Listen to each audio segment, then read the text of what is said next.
Hello, my Mercurial mercenaries! A while back when I was in Philadelphia, in America, I was speaking to Mr. Bill Ryan, my partner in crime in the 11th Hour Initiative. That whole meeting is captured on video. The only way out is through the movie. I know most of you have seen it, but if you haven't, it's quite funny if I say so myself. And I mentioned to Bill that I had an intolerance of his Skechers. I was just making a cheap jibe about his shoes. And a few videos ago, if you remember, I told you that I've actually bought some Skechers. So, I am a convert to Skechers. It makes it sound like I'm saying that Skechers is a religion. It's not. I don't think I can yet worship at the altar of Skechers. But I did, if you remember, go out and buy a pair of Skechers. This pair of Skechers. Now, what happened was, I originally bought them in the wrong size.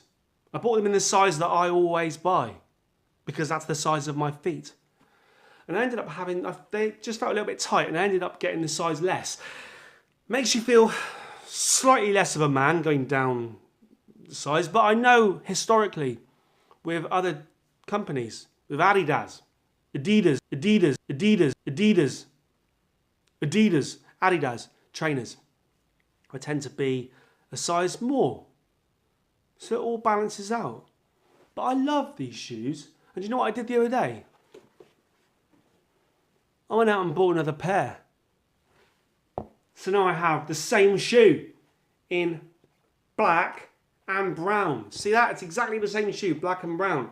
And when I bought this pair, I knew what size to ask for, because I'd already gone through that rigmarole with this pair. So I bought the size less straight away. I didn't bugger about with it. And do you know what? I read something on a forum. I do a lot of reading on forums. Most of the time it makes me angry, but sometimes someone will say something and I'll think, I would have slapped my head then, but I know it will leave a red hand mark. I don't want to go through the whole video with you thinking that I've just been leaning against a wall like that. Right? What are you doing, Mercurial number 6? I'm just leaning against a wall. You're going to be doing that for a long time? No, I'll do it for as long as I want. Someone wrote, I think they wrote something like, I just lost 3 stone in weight. And I've gone down a shoe size. And I thought, hang on. So, I'd never thought about this before. How stupid am I? You lose some weight, yeah? And you know you want to lose it from here, don't you? Maybe from here and from here, yeah? And here, or whatever, right? But you don't think about losing it from your feet. Maybe. I put it to you, really, I'm putting it to me. So if I lose a bit of weight, like I have, a little bit of weight, it must come off your feet as well, because if you think about it, if you put weight on, you don't see great big fat people walking around with tiny little skinny feet. You get fat feet. So if you get skinnier, you're going to lose it from your feet, and therefore they want it tight, and then you want it smaller. I mean, there's a limit. There's a limit, isn't there? If I keep losing weight, if you keep losing weight, there's a limit, because when you get your... See now, can I put my foot behind my head? Look, I'm not in a profession where I need to put my foot behind my head, but what I'm trying to say is there is a limit with the human skeleton. You can't shrink your skeleton, the skeleton of your foot. So that always needs to fit in the skeleton of the foot, the bones of the foot need to fit in the shoe. So there's a limit. There's a lower limit. There's no upper limit. There's a lower limit to how thin your foot can get, and that's your skeleton, all right? That's the bones.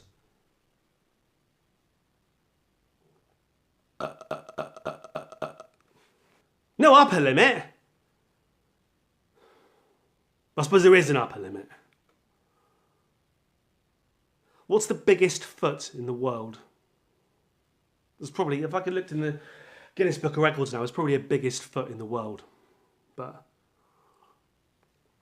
anyway, what I decided was losing weight can lose girth.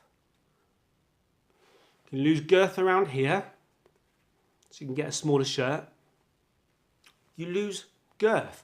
There's a limit. There's always a limit. I mean, your eyeballs are always there. Your face can expand and contract around how big your eyeballs are, all right? But there's girth. And I think maybe if you lose a bit of weight, you lose girth around your foot.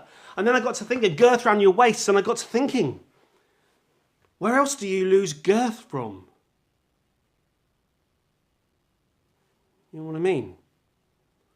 Girth from your waist and your legs and your feet and your neck. Do you lose girth from everywhere? I mean, not that I have to worry about it, all right? I don't have to worry about it. But I noticed that every so often in my email box, don't know why, in my spam box, don't know why, don't know how people get my email address like that. People are offering me, they're saying, they're offering me, they're saying, buy. You can buy girth. And then, because I like to rhyme, I thought, how much is girth worth? They're asking me, how much do you think girth's worth? And I think, for a lot of people, girth is worth. I'm trying to lose girth, but some people want to gain girth. How much is girth worth? Hey? I mean, that was shit. But that's what you get with a daily vlog. It's terrible. I sit here, press record, and the only thing that came to me was looking at my shoes and rhyming girth with worth. How much is girth worth? Over and